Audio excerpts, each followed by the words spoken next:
বাংলাদেশ থেকে পাচার হওয়া অর্থ ফিরিয়ে দিতে পাচার করা সম্পদ সংরক্ষণকারী দেশগুলোর প্রতি আহ্বান জানিয়েছেন প্রধান উপদেষ্টা ডক্টর মোহাম্মদ ইউনূস। নিউ ইয়র্কে জাতিসংঘ সাধারণ পরিষদের ৮০তম অধিবেশনে ভাষণে তিনি বলেন, দেশের পাচার হওয়া অবৈধ সম্পদ পুনরুদ্ধার করা বর্তমানে সরকারের অন্যতম শীর্ষ অধিকার। উন্নয়নশীল দেশ হতে সম্পদ পাচার রোধে কঠোর আন্তর্জাতিক বিধিবিধান প্রণয়ন এবং এর প্রয়োগ নিশ্চিতেরও প্রস্তাব দেন প্রধান উপদেষ্টা। মেহেদী হাসানের report. Colour expert, George sap এবং মাইল্ড অন হ্যান্ডস টেকনোলজি সমৃদ্ধ অরিক্স ক্রিস্টাল ওয়াশ আপনার লন্ড্রি এক্সপার্ট। বাংলাদেশ সময় ৯টা ২৩ মিনিটে জাতিসংঘের সাধারণ পরিষদে ভাষণ দিতে ওঠেন প্রধান উপদেষ্টা ডক্টর মোহাম্মদ ইউনূস। শুরুতেই জাতিসংঘের অবদান স্মরণ করেন তিনি।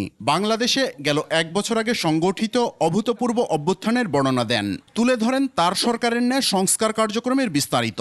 বলেন, আসছে ফেব্রুয়ারিতে যে নির্বাচন হতে চলেছে তারপরও অব্যাহত থাকবে এই সংস্কার। আগামী নির্বাচনে যে দলে জনগণের সমর্থন পাক না কেন, সংস্কার কার্যক্রম বাস্তবায়নে আর কোনো অনিশ্চয়তার অবকাশ থাকবে না। আপনারা জানেন যে আগামী বছরের ফেব্রুয়ারি মাসে আমরা জাতীয় নির্বাচন অনুষ্ঠানের প্রস্তুতি নিচ্ছি। বাংলাদেশের পতিত স্বৈরাচারের মানবাধিকার লঙ্ঘনের নৃশংস চিত্র উদ্ঘাটন করায় জাতিসংঘের মানবাধিকার বিষয়ক হাইকমিশনকে ধন্যবাদ জানান প্রধান উপদেষ্টা। তবে বিদ্যমান বৈশ্বিক অর্থনৈতিক ব্যবস্থার দুর্বলতায় পাচার হওয়া সম্পদ ফিরিয়ে আনার ক্ষেত্রে অনিশ্চয়তা তৈরি হওয়ায় হতাশা প্রকাশ করেন। সংশ্লিষ্ট দেশগুলোর দৃঢ় সদিচ্ছা ছাড়া আমরা পাচার হওয়া অবৈধ সম্পদ পুনরুদ্ধারে সফল হতে পারছি না। বিশ্বের বিদ্যমান অর্থনৈতিক ব্যবস্থা উন্নয়নশীল দেশ থেকে সম্পদের এই অবৈধ পাচারকারীদের কার্যকরীভাবে প্রতিরোধ করতে ব্যর্থ হচ্ছে। কোনো কোনো ক্ষেত্রে আন্তর্জাতিক আর্থিক প্রতিষ্ঠানগুলোর বিধিবিধানগুলো বিশ্বব্যাপী বিভিন্ন ট্যাক্স হ্যাভেনে বিপুল পরিমাণে অবৈধ অর্থ স্থানান্তরে উৎসাহিত করছে।